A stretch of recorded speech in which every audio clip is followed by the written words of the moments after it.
Thank you very much, Andrea. So thanks for the invitation. And first of all, I want to apologize for this awful setting. I am in a hotel room in Helsinki. I'm here for some work reasons, and this is why I have to stay in the room.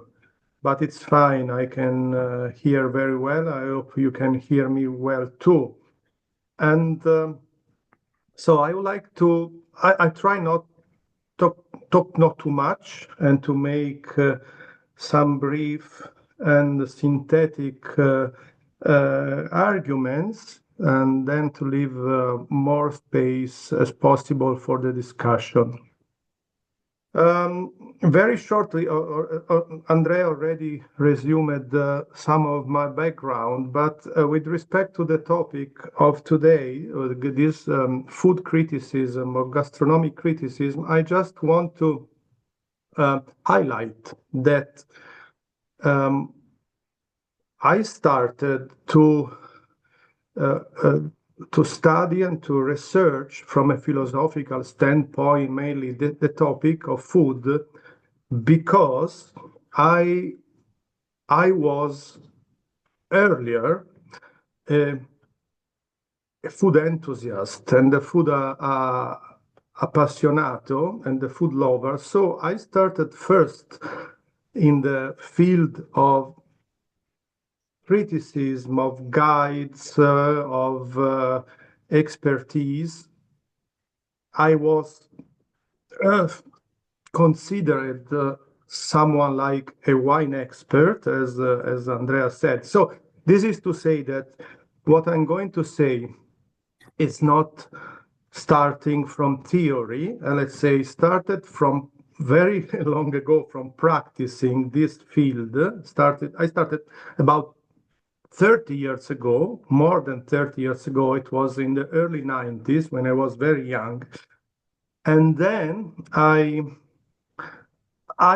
arrived to the theory, to the philosophy, let's say, later. So this is just one, it's not to justify my talk, but I think that when someone is talking about a specific subject like art or like food, something that is very also practical, it is needed to know from the inside, from within the topic. Otherwise, there are some risks to take these topics very abstractly, let's say, and I think this is not the right way to approach these issues and this matter. Why the question of food criticism is philosophically relevant? I think that most of you don't need this clarification, but just to be very short, obviously food criticism calls for a theory of judgment, calls for questions about the standard of taste and values, calls for some relevant questions about objectivity and subjectivity, and what is truth and what is false. So these are obviously very relevant philosophical questions. And I would say both from aesthetics perspective and onto epistemological perspectives. These questions are both aesthetic and epistemological, as I will try to show. And then there is, of course, the question of the food critic and the notion of expertise and competence that comes into play when we talk about these subjects. So there are a lot of relevant philosophical questions, and nevertheless, I have to say that the specific field of food criticism, of gastronomic criticism, has suffered so far from a kind of under evaluation in the field of high culture, of philosophical or historical culture, and it is not treated in the same way as other kind of criticism are treated. I mean, it's if I ask you to mention the most, if someone wants to study food criticism, I say, okay, give me 5 references that I have to read, I am to study. It's very difficult. It's very difficult. If we go back in the history, we can agreed on some names, but for example, if we see the contemporary scene, it is really a mess. There is no such a thing as food criticism in a certain sense. And this is part of the argument that I am going to show you, because I think that this is due to a strong historical shift, because the rise of the expert and the rise of criticism is a very modern phenomenon that has to do with the birth of, let's say, at least in the Western world, of modern society, and the birth of aesthetics, the birth of modern society, and the invention of the restaurants, the invention of places for sharing experience through food.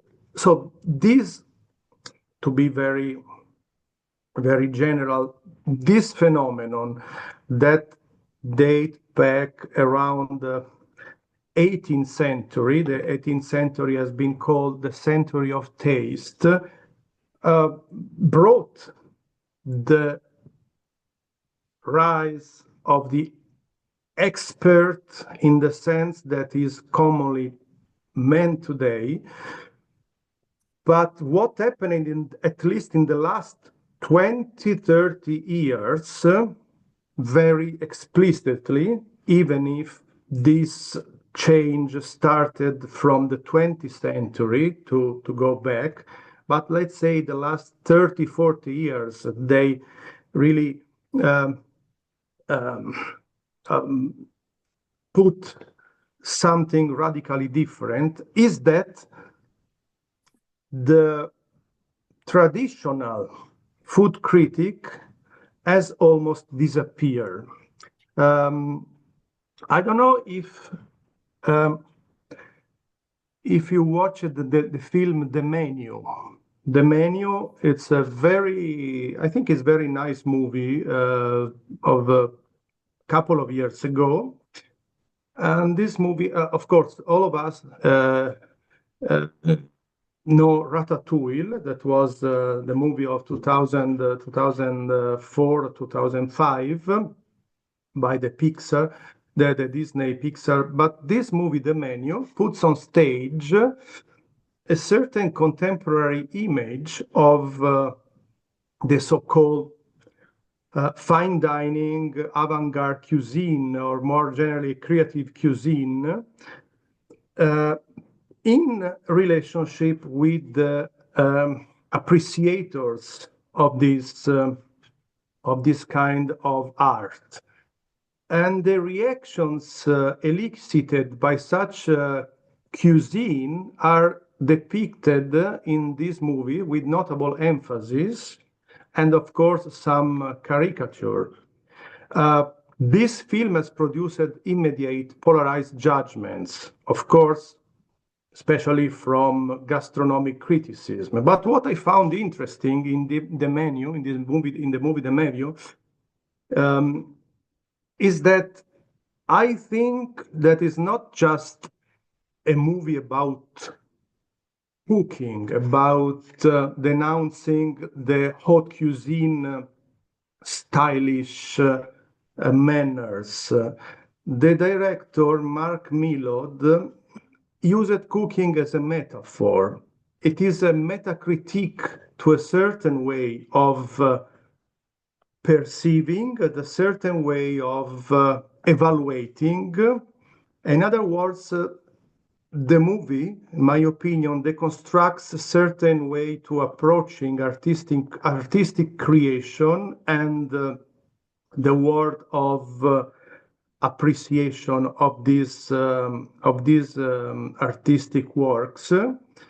And this is, of course, a modality that today is present in every human sphere, but in the domain of gastronomy is particularly relevant and evident. So in this movie, the character of the food critic is really they really make fun of this. So if you have this movie in mind and you ask yourself, who is the food critic today? Well, you may reply, it is a journalist, a professional journalist. It is true? Well, half and half. As I said before, this is the modern representation of the food critic, but today there are thousands of food critics that are called influencers, that are not professionals, that are not working for magazine or newspapers, and they are earning more and more popularity, and they are more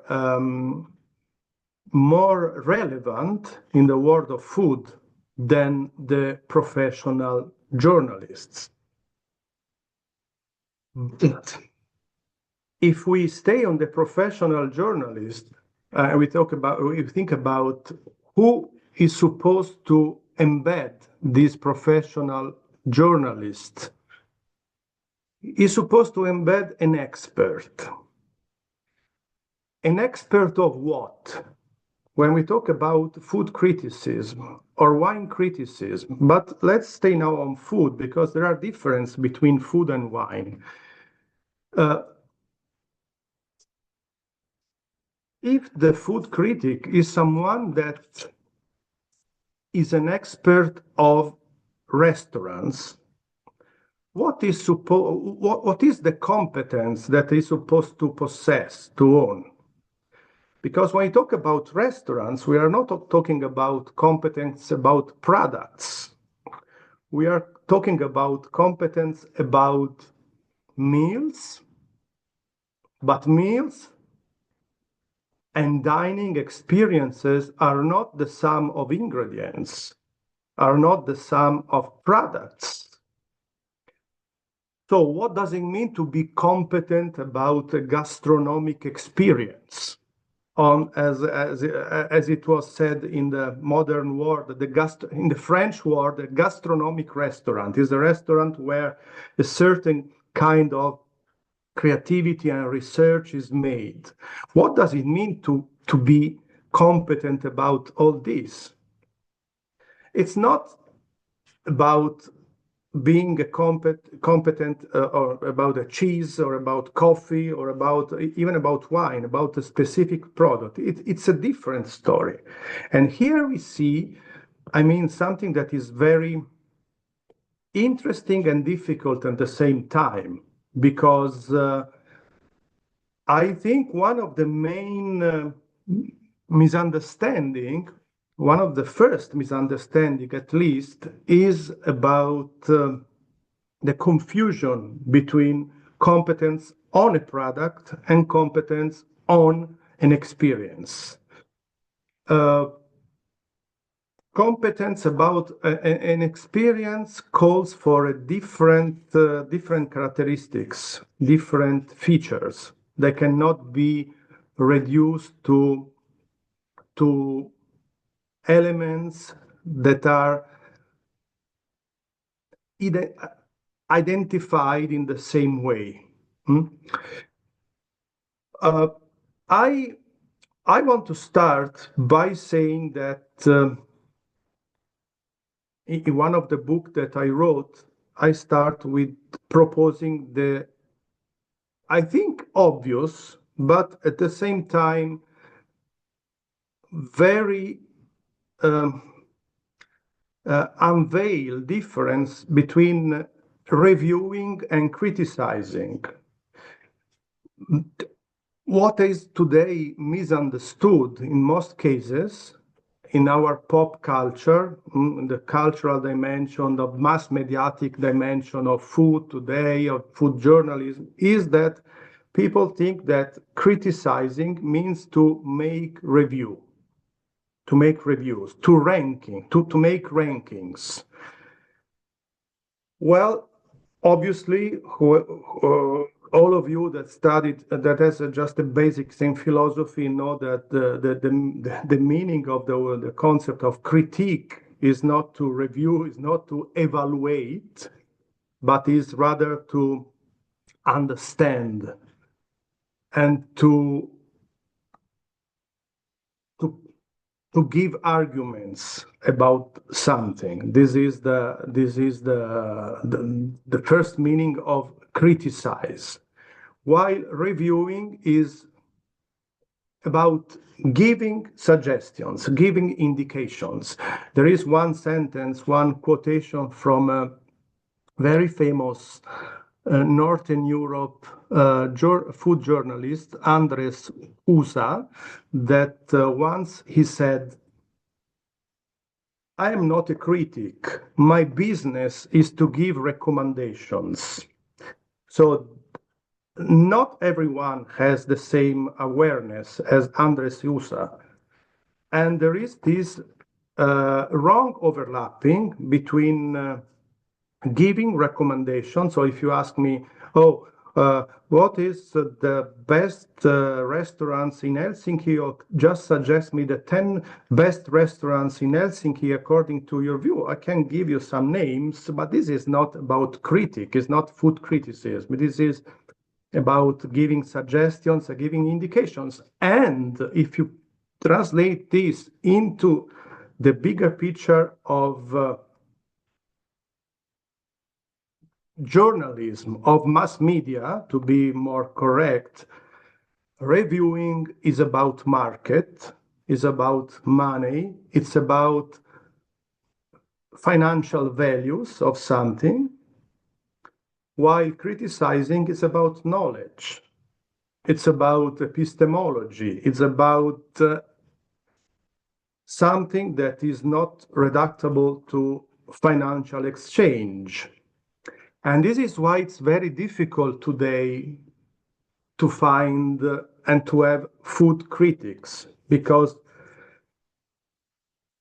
there is no one that is paying people to invest time in study and in acquiring knowledge beside the financial exchange and the financial income that can come from this.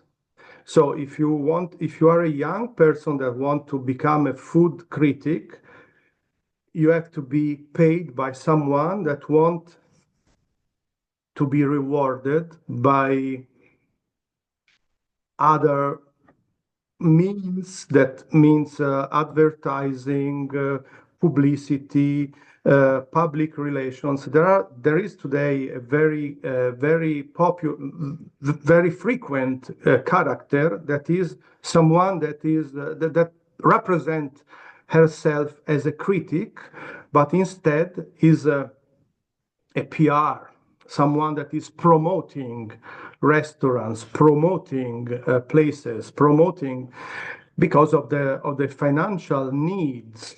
So, I mean, it's very difficult to have a situation where something like a food criticism can arise. And this is why we find instead amateurs that are people that they don't need to work with this. They don't need to make a profession with this passion about food, about drink, and they slowly, little by little, over time, acquire knowledge and expertise, and they put this on blogs, website, social media, and other kind of systems of communication. So the figure of the amateur, it is today more frequent in the food criticism than the professional, because the professional is someone that is often relegated to have a different role, that is a role of course, reviewing is completely legitimate. I have nothing against reviewing. I have nothing against ranking lists and this kind of useful information that you may have about food. But the problem is that this is not food criticism. Food criticism asks for a different path and a different move that is not the one that today is more frequent. I think that this is very important, a very important argument.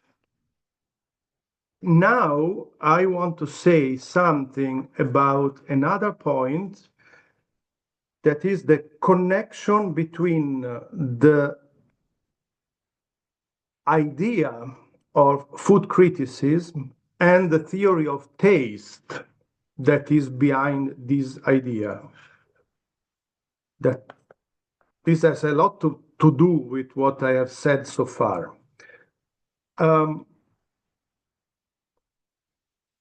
I think that this idea of reducing criticizing to reviewing has to do not just with financial reasons, as I just said, but also with the wrong conception of treating food as an object, treating food as something that can be evaluated instantly. I have tried to call this in my papers the optic approach to taste. What do I mean by optic approach to taste? I use the metaphor of optic perception to mean a perception that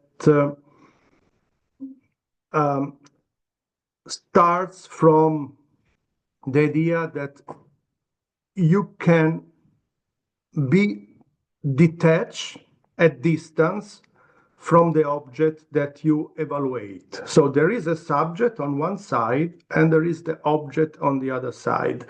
If the object is perfectly autonomous and if the qualities are in the object, then if the subject has some standards and criteria, the subject will be able to evaluate the object very quickly, or at least following some standardized procedures. If you think of some products like wine tasting, this is very evident. The idea that conventional standardized systems of evaluation of wine are based on some ideas, that is that the wine has to have some qualities. Some qualities depends on the grape varieties, on the type of aging, of course, the places, and you have to apply some rules. And this is the optic taste. The optic taste is supposed to work as a device in which there is a distance, critical distance. So the idea that to be critical, you have to be at distance. I think that this idea supports a certain competence that can be transformed into a ranking systems easier than the other approach. The other approach is an approach that I, by contrast, call haptic taste.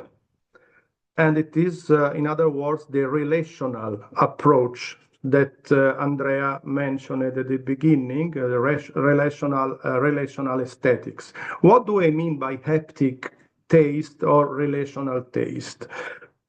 It is something that has to do with the idea that qualities are not in the object nor in the subject, but are relational. When I say this, often people, especially students, they say, okay, so everything is subjective. Everything can say whatsoever. Everything is free. No. Relationalism is not relativism in the vulgar sense of the term relativism. Relationalism is about exactly the binding, the unescapable binding between a subject and the object. They cannot be completely separated. They cannot completely, so it is about involvement, engagement, what has been called in some fields participation, participatory knowledge, participatory judgment, and so on. Why I think that this haptic taste would benefit a real food criticism, because I think that today in the contemporary world, the possibility of think of standards of taste that are more or less universal or general, agreed by everyone, it is completely impossible. We are not living in the age of David Hume. When David Hume wrote of the standard of taste in 1757, he could think that there are some standards for the good taste. Today, for obvious reasons, this is more and more difficult to defend the possibility of a real good taste. So in our contemporary world, what we need, it is a kind of criticism that does not start from distance in the sense of objectivation of something, but rather from participation, engagement, and collusion or compassion in the etymological sense, to feel together. Let's make a very simple example. According to the standard criteria for good coffee, according to the international tasting coffee criteria that are followed by coffee tasters, the coffee in Naples it is the worst coffee possible because it is over extracted, it is burned, and it is completely the opposite of the standards. But of course, in the community of Naples and around Naples, and also, let's say, in a huge part of Italy, the coffee, the espresso in Naples is considered to be the reference, the point of reference. So, should we say that all the people in Naples and around Naples are incompetent, they don't understand nothing about coffee, and they should go to make a coffee tasting course in order to, of course, this is not reasonable. So the perspective that I support is the idea of a food criticism that is something that has to do with this kind of ecological judgment, a judgment that takes into account a lot of different factors, and judgment is not per se an evaluation, an immediate evaluation. Relationality in judgment is about a notion like connivence, context, perspectives.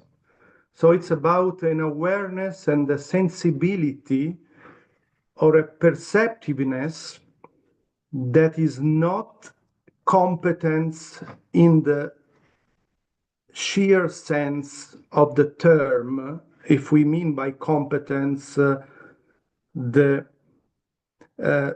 technical expertise about a product, because there are always a lot of different factors that can impede these criteria to be applied. So I think that this is very important. And to finish, this notion of taste, obviously, it's also a notion, as you know, that has been reduced to one simple meaning. But I think that by taste, we say at least three different things. One meaning of taste is taste as a sensory device to recognize flavors. And of course, in this sense, taste has the highest agreeability, and it's almost shareable like the other senses. So when we talk about tastes, so I recognize sweet, I recognize sour, I recognize vanilla.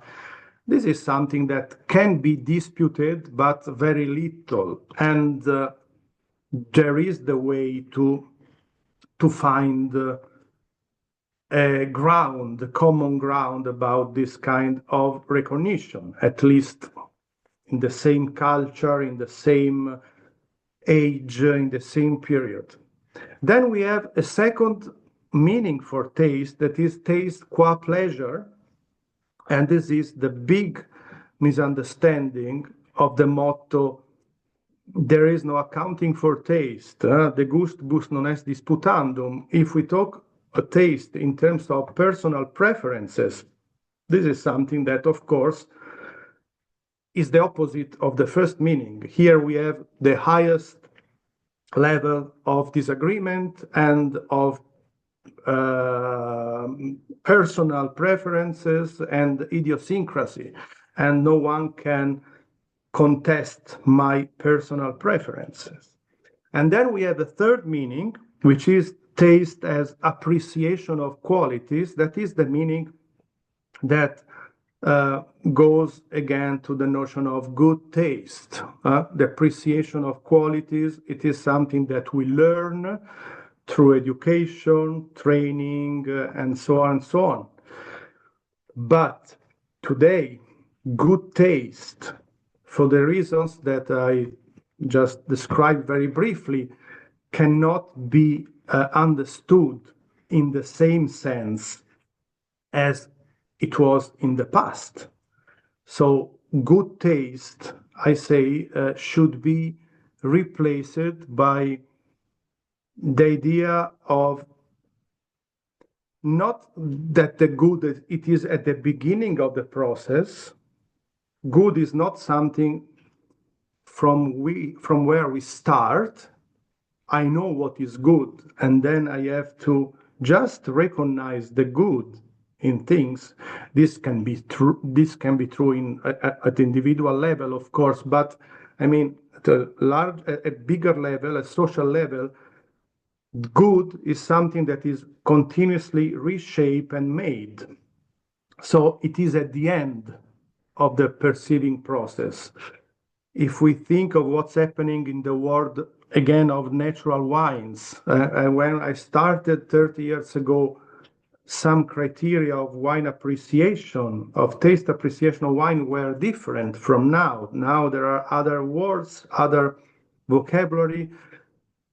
Of course, it is not a univoc process. There are always exceptions and differentiation, but I think it is better to think of taste as a task, as a process that is continuously made, that we are always in train of taking decisions about what is good and what is not good according to values that change over time and in different contexts, in different perspectives. This is something, again, and I close not to say that everyone can take the good in his own sense. Preference is individual, but good is not an individual contest. But to make the effort to understand the perspectives and to have a sort of empathic feeling about other tastes, other appreciation, other context. I think that this is what a food critic should do today.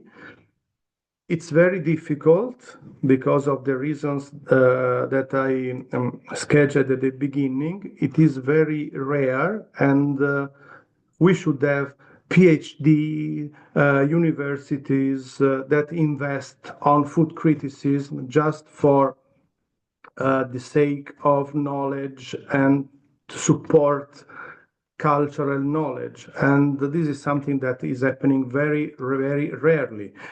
But it is the only way. Otherwise, food criticism will be completely smashed on the financial and economical needs of mass media, journalism, branding, and publicity. I stop here. At the end, I spoke 38 minutes. I didn't maintain my promise. I'm sorry.